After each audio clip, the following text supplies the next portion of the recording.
Tendremos la oportunidad de dialogar hoy sobre derechos humanos, los desafíos del pensamiento crítico, de las ciencias sociales. Quiero comenzar presentándome. Soy Manuel Gándara, yo soy venezolano, pero vivo en Brasil, concretamente en Río de Janeiro. Y allá doy clases en la Universidad Federal de Río de Janeiro, en el posgrado de Derecho, y también hago parte del Instituto Joaquín Herrera Flores para América Latina. En la universidad y en el instituto desarrollo junto a otros compañeros y compañeras un trabajo en torno al pensamiento crítico en derechos humanos. Y bueno, nos encontramos acá en la Universidad Pedagógica en el marco del seminario sobre pensamiento crítico y derechos humanos en América Latina, que justo dialoga mucho con lo que vengo trabajando. Bueno, muchas gracias, Manuel. Mis saludos a todos y todas y el agradecimiento también a la Universidad Pedagógica Nacional por esta convocatoria, esta invitación al debate que hemos tenido toda esta semana en el marco de la 10ª conferencia de Claxo.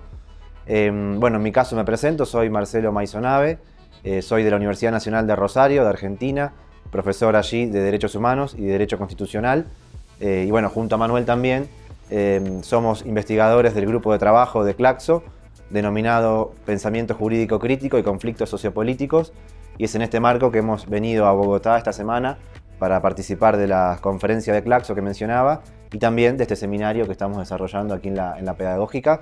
Así que bueno, muy interesado en debatir estos temas de derechos humanos, pensamiento crítico y ciencias sociales que creo que son fundamentales para América Latina hoy en día. ¿Te parece, Marcelo? Comencemos conversando sobre los desafíos de los derechos humanos en el mundo hoy. Creo que es importante identificar cómo hay una serie de transformaciones que están ocurriendo, no solo en el campo geopolítico, en el campo tecnológico, en el campo cultural, que sin duda desafían la plenitud o la vigencia o la posibilidad de vivir con condiciones dignas para todos y todas. Yo te propongo que conversemos por ahí y ya luego vamos entrando en otros aspectos que creo que también pueden ser interesantes. Perfecto, sí. Bueno, lo dijiste muy bien en cuanto al momento que está viviendo el mundo, ¿no? De la transición geopolítica, este mundo que está observando cómo la potencia hegemónica surgida de la Segunda Guerra Mundial, estamos hablando de Estados Unidos, está en un proceso de declive, de retroceso en su nivel de liderazgo, a nivel económico, a nivel cultural también, y eso se transforma o se traduce en conflictos que se están observando en todo el mundo, a la vez que se ve también la emergencia de otras potencias, como el caso de China, como el caso de Rusia, como el mismo caso de Brasil, en torno a liderazgos que desafían también un orden mundial que era el surgido de la Segunda Guerra Mundial, ¿no? Del siglo pasado. Ese orden de Naciones Unidas, ese sistema universal de derechos humanos que está tan en crisis, como se observa, por ejemplo, en el caso de Palestina, ¿no? Cómo está sufriendo ese genocidio, ese ataque a su población civil, cómo se observa también en otros conflictos en América Latina, con la violencia, la desigualdad, y sobre todo también creo la crisis del Estado de Derecho tal como lo concebíamos, con la división de poderes, el rol de los poderes judiciales en América Latina, todo el proceso de persecución a líderes políticos, tanto de primera línea como pueden ser expresidentes o presidentes, y también a nivel de dirigentes o militantes de base.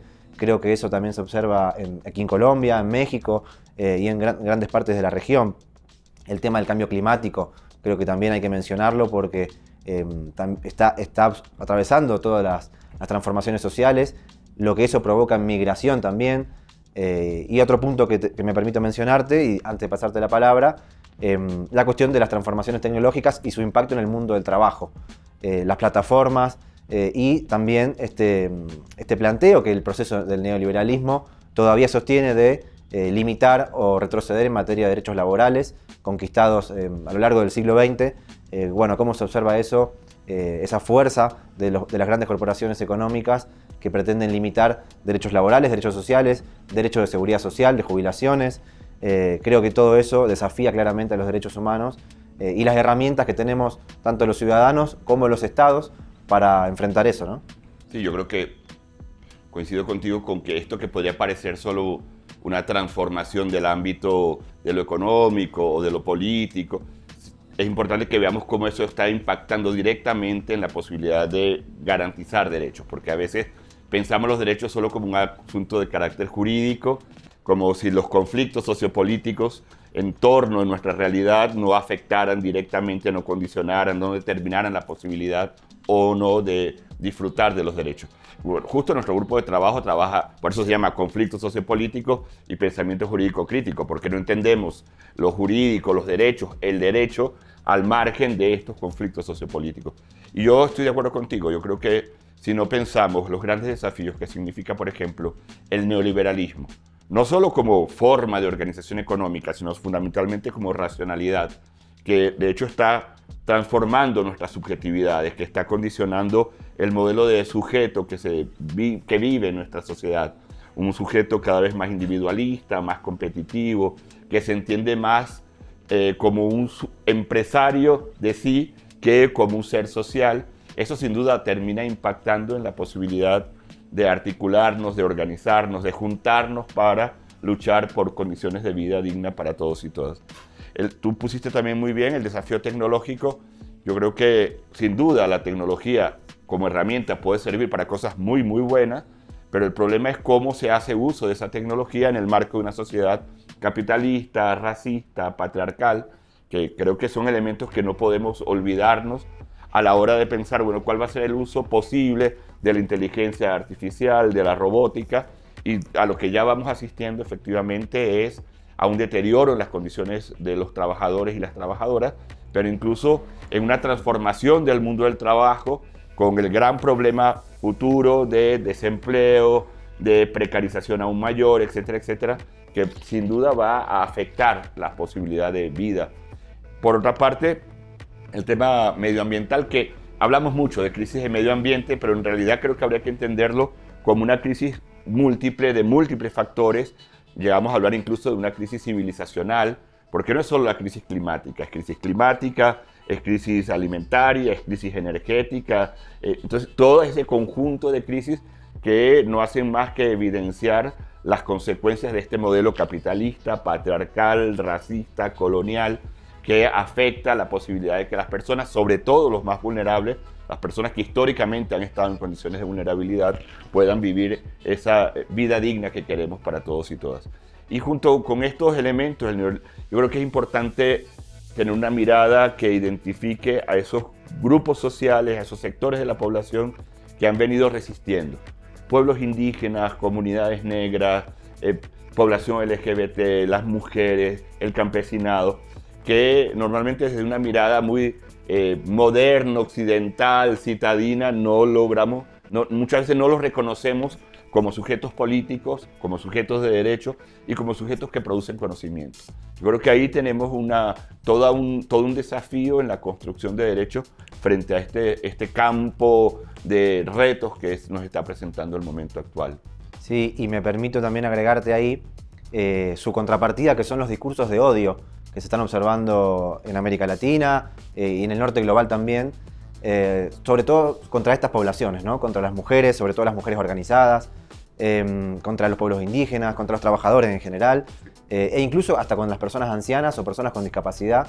Se está observando un discurso de odio, un fascismo cultural que es muy peligroso, muy dañino, y se observa, por ejemplo, lo que está pasando ahora en Estados Unidos con los migrantes, esta posición militarizada, ¿no? Y que pretende deportar o expulsar del país de Estados Unidos a miles o a cientos de miles de migrantes que están allí buscando una vida mejor, un trabajo, una posición social que les permita desarrollar su vida, justamente a causa de crisis que los ha expulsado de sus países, ¿no? Como bien mencionabas, esas crisis multidimensionales.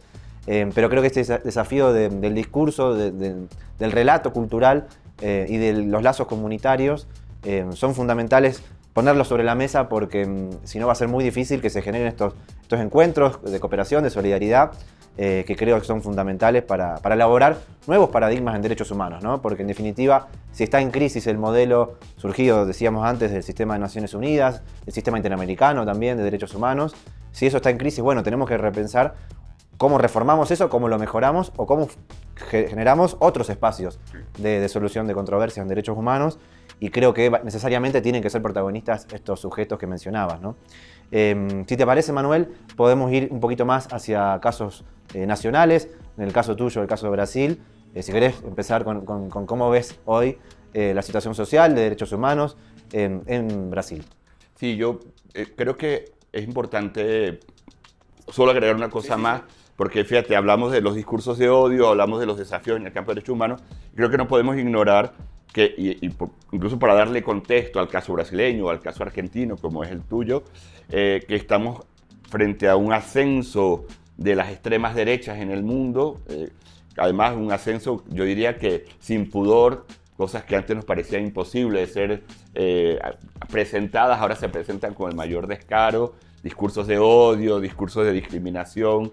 Entonces, por una parte, el ascenso de las extremas derechas, por otra parte, los fundamentalismos religiosos, algunos fundamentalismos religiosos al servicio de este proyecto político conservador, con el ascenso de neoconservadurismos también, y por último, los autoritarismos políticos. Yo creo que eso termina como de colocar un panorama que en el caso de Brasil, bueno, recuerda el gobierno anterior, que era el gobierno de Bolsonaro, creo que representa bien este conjunto de elementos de extrema derecha, neoconservadurismo, con apoyo de algunos grupos fundamentalistas religiosos, etc. Y claramente queriendo desarrollar un modelo neoliberal que atenta contra las condiciones de vida de la población. Y en este momento, bueno, la situación es otra. Estamos en un proceso de reconstrucción prácticamente institucional de la democracia, porque mucho fue destruido. Afortunadamente hubo buena resistencia, pero, por ejemplo, recuerda que Bolsonaro no quería siquiera entregar el poder y está siendo juzgado. Ayer comenzó el juicio en el Tribunal Supremo, porque lo que se ha demostrado ya es que hubo un intento de golpe de Estado para impedir el paso del poder al gobierno de Lula da Silva. Y bueno, eso como por colocar el contexto político. Pero yo creo que efectivamente ese contexto ya nos dice que tenemos en el campo de los derechos humanos un desafío importante, que es el fortalecimiento de las instituciones democráticas, y eso se está en ese ejercicio frente a unas situaciones muy complicadas, por ejemplo, que tiene que ver con enfrentar lo que había venido siendo el desmatamiento, toda la destrucción ambiental. Los derechos ambientales es un elemento central en el campo de los derechos humanos y particularmente en el caso brasileño. Por otra parte, tenemos que recordar que Brasil tiene un histórico de racismo. Brasil fue el último país en abolir la esclavitud. Entonces, claro, eso dejó una estructura sociocultural permeada por estas dinámicas de racismo. Entonces, cuando hablamos de derechos humanos en Brasil, tenemos que hablar de este enfrentamiento al racismo junto con el enfrentamiento a las violencias contra la población LGBT. Brasil es el país que más mata población trans en el mundo. Pero bueno, se vienen desarrollando políticas públicas intentando enfrentar esta realidad. Pero sigue siendo un contexto muy desafiador en la persecución, el ataque a líderes ambientales, sobre todo en el gobierno anterior. Eso venía ocurriendo. La lucha de los pueblos indígenas, incluso por la demarcación de sus territorios, es otro desafío muy grande, porque aun cuando se ha avanzado, sin duda todavía hay unas diferencias muy importantes entre las condiciones de vida de las poblaciones indígenas, las poblaciones negras, poblaciones quilombolas, que también llamamos, o que viven en las riberas de los ríos, poblaciones de las periferias urbanas, la situación de las favelas en Río, sobre todo por una práctica institucional de Estado, policías estadales, policías municipales, que reproduce un racismo estructural, un racismo institucional, donde las principales víctimas de la violencia de Estado son jóvenes, pobres, negros, de la periferia, de las favelas. Pero bueno, esos son algunos desafíos, junto con, claro, construir condiciones también económicas que permitan que la clase trabajadora tenga acceso realmente a un salario digno, a condiciones de vida dignas. Se ha venido avanzando en el fortalecimiento de la economía, pero eso todavía no significa que efectivamente las condiciones de vida de la población, y sobre todo la población más pobre, sean las que desde la perspectiva de derechos humanos reivindicamos para todos y todas.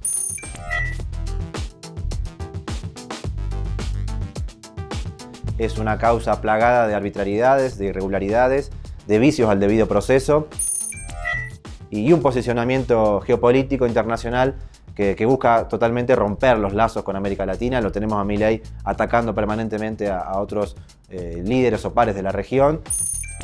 Hay que reconocer que hay una articulación entre gobiernos de derecha intentando impulsar esta hegemonía en el pensamiento, pero también en la toma de las instituciones de los estados.